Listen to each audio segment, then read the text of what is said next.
really involved in the movement. Power, power, power, power, power to the people. You know, just black people bettering themselves and things like that.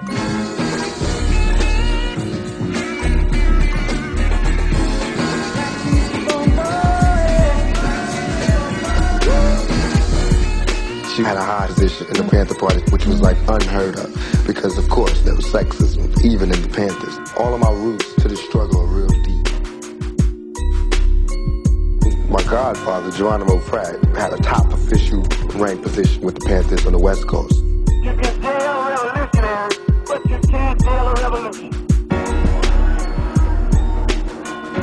I think that my mother, like Fred Hampton, Mark Clark, Harriet Tubman, they felt like they were laying tracks for a generation to come. Come on in, little brother. Come on in, little sister. Y'all can sit down and get something to eat. There's always white people around helping out. But still, you know, there's racism. So when the Panthers hit, the government panicked, and they felt like the Panthers were detrimental to American society. Remember, this country did have a man named J. Edgar Hoover, whose job it was to destroy the credibility of any black man coming up. And that's what they did to the Panthers. Power to the people.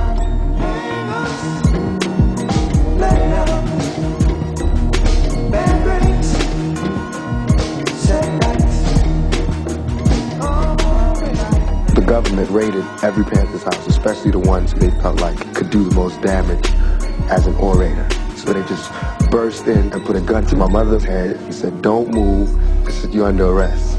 They treated them like less than human. My mother was pregnant with me while she was in prison. She was her own attorney, never been to law school. She was facing 300 and something odd years. One black woman pregnant beat the case. That just go to show you the strength of a black woman and the strength of the oppressed. And a month after she got out of prison, she gave birth to me. So I was cultivated in prison. My embryo was in prison. I had no record all my life, no police record, until I made a record. As my video was debuting on MTV, I was behind bars getting beat up by the police department. Good morning. My name is John Burris, and I am here today with my client Tupac Amor Shakir, as well as other. Basically, I walked across the street, 17th and Broadway. The police officer stopped me on the sidewalk and asked to see my ID. They sweated me about my name. The officers said, "You have to learn your place." They were charging me with jaywalking, so I was riffing, arguing about why would they charge me with such a petty crime. So I kept yelling, asking them to give me my citation and let me go about my business. Next thing I know, my face was being buried into the concrete, and I was laying face down in the gutter, waking up from being unconscious in cuffs with blood on my face, and I'm going to jail for resisting arrest. That's harassment to me, that I have to be stopped in the middle of the street and checked like we're in South Africa and asked for my ID. Officer Boyvic repeatedly slammed my face into the floor while Rogers put the cuffs on me. That's not called for jaywalking.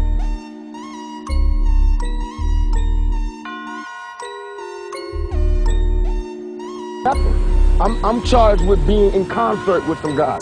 Well, where they at? Why me? Because I'm Tupac. No, I'm not angry at them. I'm angry at the system. I don't want nobody else to go to jail. You know what I'm saying? But I don't want to go to jail for something I didn't do. You know what I'm saying? I just don't want to be the scapegoat. I want to be, the only way I've been practicing my whole life to live my life is to be responsible for what I do. I don't know how to be responsible for what every black male did. I don't know. Yes, I am going to say that I'm a thug. That's because I came from the gutter and I'm still here. I'm not saying I'm a thug because I want to rob you and rape people and things. I'm a businessman. I mean, you know I'm a businessman because you find me at my places of business. You don't find me up in you know what I'm saying? I don't understand this. I don't understand What do you think about the jury? Transcript, if y'all dig deep and be reporters, you'll find out I wore a condom. It was her who sodomized me. It wasn't me who went down in the dance club and ate her out. No, it does not. But if you listen right in there, none of these charges of this gangbang, none of this gangbang stuff came out in the trial. She says people was rubbing her ass, grabbing her ass. Where are these people? Where are these people? Sex. Before that. Come on, follow me. Follow me. Let me ask you this about the guns. Tupac, are you sure? What about the guns? Getting in trouble? No, it's not has nothing. It's not my liking for guns. What about the NRA? We all have a right to bear arms. I have that. I have that same right as you do. Just because I'm black doesn't mean I shouldn't have a gun. I have a legally own guns. I legally own guns. Why would I come to New York and be unlawfully owning 2 guns? Who has 2 guns? Who carries 2 illegal guns? Tupac, you were what about the jury? And mind you, a week before, Hi Tupac, how you doing? Can you tell me how you doing today? Well, I just had to listen to the prosecution's closing argument, and it was just so far from the truth that it really just has me drained at the end of the day. But I'm leaving it in the hands of the jury. I'm learning a lot about people's innermost fears in this trial, because it's not even about my trial no more. It's just about loud rap music, tattoo having thugs. It's not even about me no more. It's about, some nightmare that these people having. She's talking about thug life and all that, trying to... He's definitely guilty. Anybody with thug life tattooed on their stomach is guilty. What type of reasoning is that? You know what I'm saying? We got different backgrounds. We come from 2 different places. Just because I look different than her doesn't mean that I'm a sodomizer or a raper. They've said it in the... I can't understand why it's this close. They talking about there's no evidence that I ever sodomized her, even though you put that all over the paper. And every time they take a quote out of this courtroom, they take a quote from out of her mouth, which is, the stuff to put me in jail. It's nothing that's been true. I just want print the facts so everybody can sort it out. My life is ruined because nobody has a chance to get the facts. And the fact is that there was no semen found. No semen found, no forcible entry, no entry into the anal, no nothing, none of that. No fingerprints on the gun. No fingerprints on the guns, you know what I'm saying? The only time ever there was an act of sodomy, she admitted she did it to me. I should be, putting charges on this girl who sodomized me on the floor of a dance club. Why am I in court? You know what I'm saying? Get my life ripped apart. But I'm here, I'm gonna go through it just to show that I have faith in the American system. But for me to have faith in the American system, these juries and everybody else has to, play the same role and to keep an open mind. I'm already convicted. My whole life has been turned around. I lost every job, I lost everything, every opportunity. I can't get buy cars, can't get rent, can't get none of that. But I'm still a survivor, I'm still coming to court, still smiling, still signing autographs. But soon I'm gonna go crazy, you know what I'm saying? And it's up to the world, America eats its babies. No matter what y'all think about me, I'm still your child, you know what I'm saying? You can't just turn me off like that.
What I say is it's like when you see, it's kind of hypocritical because people love to, have mercy and sympathy for everything, from the animals to the whales to fur to everything except us, your youth, the ones who you've given no attention to, who become adults with no compassion, you know what I mean?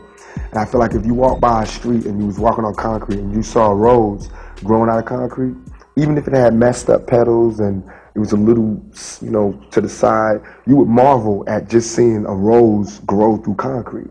So why is it that when you see some ghetto kid grow out of all of the dirtiest circumstances, and he can talk and he can sit across from you, make you smile, make you cry, make you laugh, all you can talk about is my dirty roads, my dirty stems, and how I'm leaning crooked to the side. You can't even see that I came up out of that shit. Back it up. No, please decide to leave the hospital. Please. Y'all not let me get through, man. Let me get through. Back it up.